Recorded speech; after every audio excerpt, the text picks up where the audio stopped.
You're listening to Mystkatha, a home for classic tales, deep thoughts, and voices meant to be heard in silence. Moby-Dick, or The Whale. Chapter 1 Loomings. Call me Ishmael. A few years ago, exactly how long doesn't really matter, I found myself with very little money and nothing interesting keeping me on land. Whenever that happens, I feel an urge to go to sea, just to see the watery side of the world. It's how I clear my mind and balance myself. Whenever I start feeling gloomy, whenever life feels dull and heavy, whenever it feels like a cold, rainy November inside my soul, whenever I catch myself stopping in front of coffin shops or quietly following funeral processions, and especially when my dark thoughts grow so strong that I have to consciously stop myself from doing something reckless, that's when I know it's time to get to sea. And fast. For me, sailing is my alternative to despair. Some people turn to violence or self-destruction. I choose a ship. And really, there's nothing strange about that. If people were honest with themselves, almost everyone feels this pull toward the ocean at some point in their life. Look at Manhattan, an island surrounded by water, wrapped in docks and harbors like reefs around a coral island. Trade and ships crash against it like waves. Walk any street, and sooner or later, it leads you toward the water. Go down to the Battery on a quiet Sunday afternoon. Look around. You'll see crowds of people just standing there, watching the sea. Some lean against the docks. Some sit at the edge of the piers. Some stare over the sides of ships that have come from distant countries. Some even climb high into the rigging just to see farther. And yet, most of these people are not sailors. They're office workers, shopkeepers, clerks. All week long, they're trapped inside walls, desks, and routines. So why are they here? More people arrive, walking straight toward the water, as if pulled by something invisible. Standing under buildings isn't enough. They want to get as close to the ocean as possible without falling in. People from every direction come together here. Tell me, what draws them all to the water? Is it some invisible magnet pulling at the human soul? Take another example. You're walking through the countryside, surrounded by hills and forests. Pick almost any path, and sooner or later it will lead you downhill to a stream, a lake, or a pond. There's something magical about water. Even the most distracted person, lost deep in thought, will somehow find their way toward it. If water exists nearby, the human body seems to know. That's why meditation and water are forever connected. Think about a painter creating the most peaceful landscape imaginable. Trees, meadows, mountains, smoke rising lazily from a cottage. But something is always missing until water is added. A river, a stream, a quiet pool. Without it, the scene feels incomplete. Visit endless fields of flowers, stretching for miles. They're beautiful, but without water, something feels wrong. Would anyone travel thousands of miles to see Niagara Falls if it were made of sand instead of water? Why do healthy young people suddenly feel an uncontrollable desire to go to sea? Why, on your very first voyage, did you feel a strange shiver when you realized land was no longer visible? Why did ancient cultures treat the sea as sacred? This isn't random.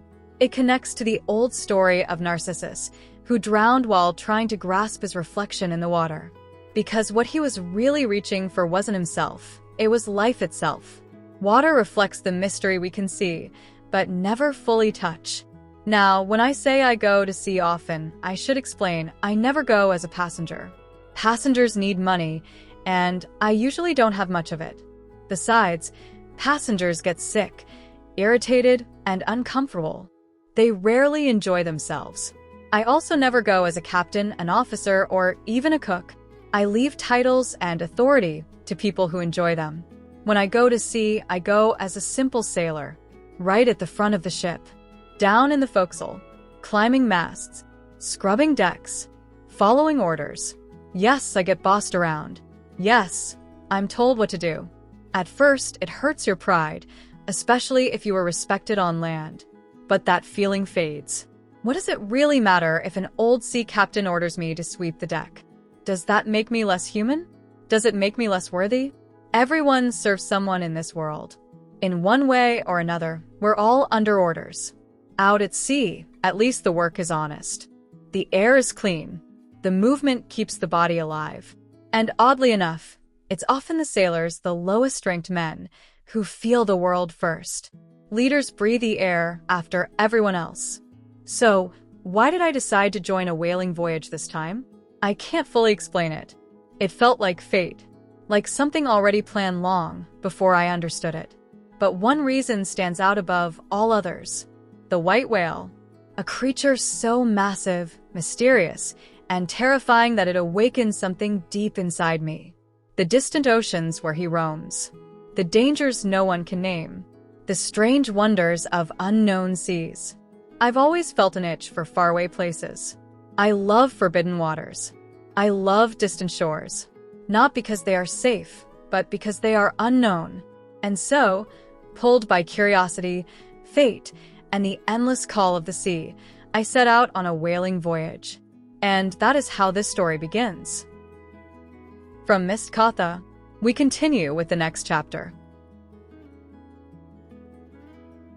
Chapter 2. The Carpet Bag. I packed a shirt or two into my old carpet bag, tucked it under my arm, and set off, heading toward Cape Horn and the Pacific. Leaving the old city of Manhattan behind me, I eventually arrived in New Bedford. It was a cold Saturday night in December.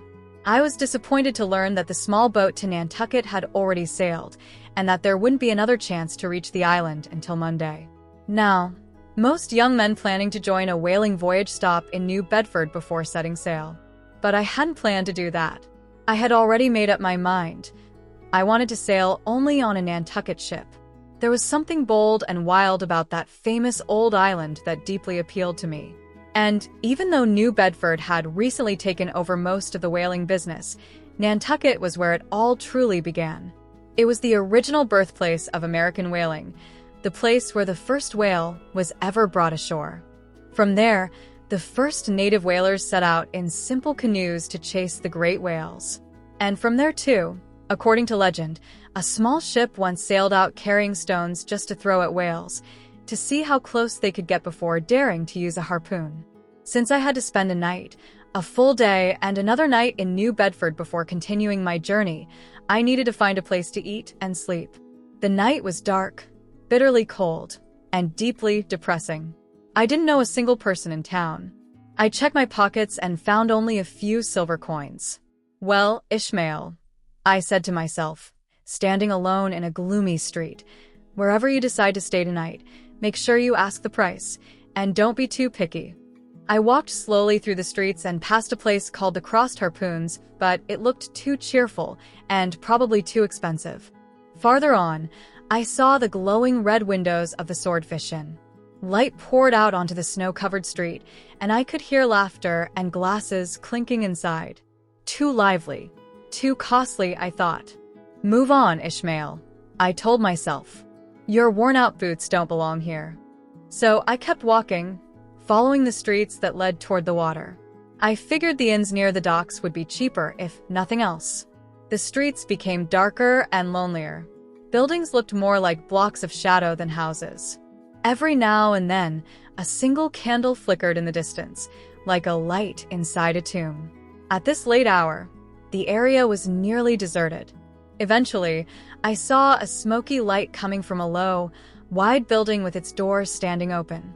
It looked like a public place, so I stepped inside, only to trip over an ash box at the entrance. Ashes flew everywhere, nearly choking me. What is this? I thought. Ashes from a destroyed city. I pushed on and opened another door, and suddenly found myself inside a church. Rows of dark faces turned to stare at me. At the front, a preacher thundered from the pulpit about darkness, despair, and eternal punishment. This is no inn, I muttered, backing away. Bad luck indeed. I hurried out and continued walking. Not far from the docks, I noticed a dim light and heard a lonely creaking sound. Looking up, I saw a swinging sign with a faded image of a tall spray of mist and the words written beneath it. The Spouter-Inn, Peter Coffin. Coffin? I thought. Spouter. Not the most comforting name. But I remembered that Coffin was a common name in Nantucket, so perhaps the owner was from there. The place looked quiet, poor, and worn down, which suited my budget perfectly. The building leaned to one side, as if tired of standing. It sat on a bleak corner where icy winds howled endlessly. Still, I thought any storm feels pleasant when you're indoors, warming your feet by the fire. Enough thinking. From Mystkatha, we continue with the next chapter. Chapter 3. The Spouter-Inn. When you stepped into the Spouter-Inn, you entered a wide, low hallway with old wooden panels that looked like the sides of a worn-out ship. Hanging on one wall was a huge oil painting, so darkened by smoke and age that it was almost impossible to understand.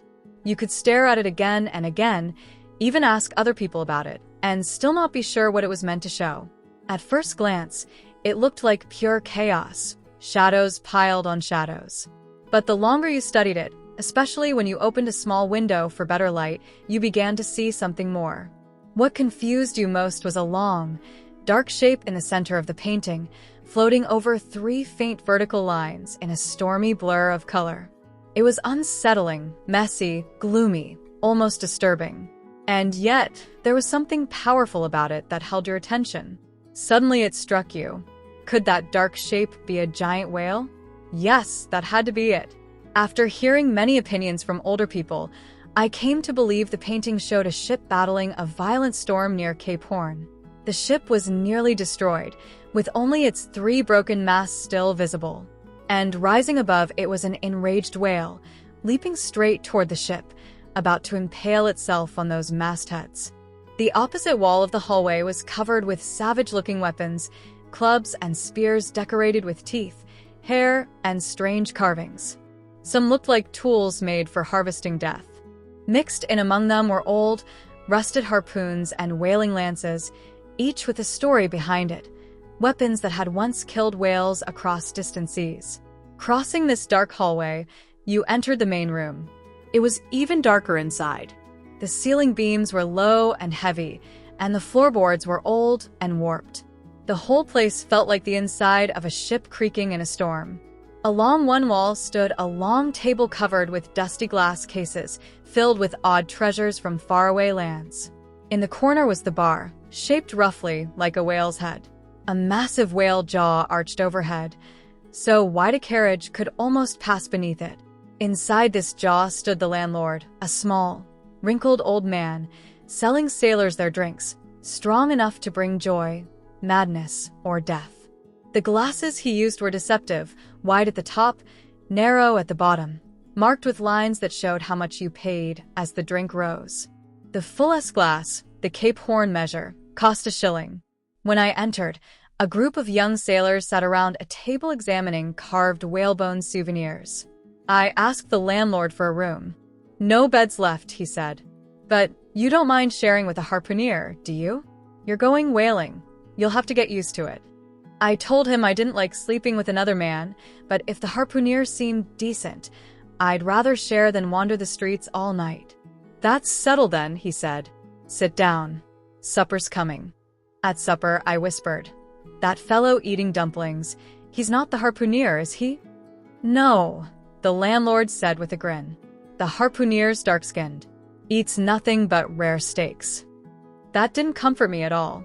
Later that night, a noisy crew burst in from a ship just returned from sea. One man among them stayed quieter than the rest, tall, strong, thoughtful. I noticed him immediately. That was Bulkington. He slipped away soon after, and I never saw him again until later at sea. Near midnight, I decided I would not sleep with the harpooner. I tried making a bed on a bench instead, but it was too cold, too short, too uncomfortable. Finally, the landlord insisted I go upstairs. The room was freezing and held one enormous bed. In the room were strange objects, a hammock, a seaman's bag, bone fishhooks, and a harpoon standing beside the bed. Then I noticed something on a chest, a heavy, shaggy mat with a hole in the middle. I tried it on, and when I looked at myself in the mirror, I nearly scared myself to death. Eventually, exhausted and cold, I blew out the light and went to bed. Not long after, heavy footsteps approached. Light spilled under the door. The harpooner entered, carrying a candle in one hand and a preserved human head in the other. When I finally saw his face, I was terrified. His skin was dark yellow and purple, marked with black squares. At first I thought he was injured, but then I realized he was tattooed. He removed his hat. His head was shaved except for a small knot of hair. He looked like a living skull. I was frozen with fear. He pulled out a tomahawk, a wallet, and a small wooden idol. Then he set the idol in the fireplace and performed a strange ritual, burning shavings and biscuit as an offering. At last, he put everything away, extinguished the light, and jumped into bed with me, tomahawk in his teeth. I screamed. The landlord rushed in laughing. "Don't worry," he said. "Queequeg won't hurt you." A cannibal. But as I looked at Queequeg more closely, I realized something. Despite everything, he was calm, clean, and respectful. I thought to myself, better to sleep with a sober cannibal than a drunken Christian. Queequeg put away his pipe, rolled to one side of the bed, and made room for me. That night, I slept better than I ever had. From Mystkatha, we continue with the next chapter. Chapter 4. The Counterpane. When I woke up the next morning at first light, I found Queequeg's arm thrown over me in the most loving, affectionate way. You might almost have thought I was his wife. The blanket covering us was a patchwork quilt, filled with little colored squares and triangles. And Queequeg's arm, tattooed all over with endless winding patterns, no two parts exactly the same shade, looked exactly like another piece of that quilt. His skin had been darkened unevenly by sun and shade at sea, so that when his arm lay across me, it blended perfectly with the blanket. If not for the weight of it pressing down, I might not have known at first that he was hugging me. The feeling was strange. It reminded me of something from my childhood. Once, when I was very young, I had been punished and sent to bed in the middle of a bright summer afternoon. I remember lying there awake, miserable, counting the long hours I'd have to stay in bed while the sun shone outside, and the world went on without me. Eventually, I fell into a half-sleep, and when I woke again, the room was completely dark. I remember feeling a hand holding mine, silent, unseen, terrifying.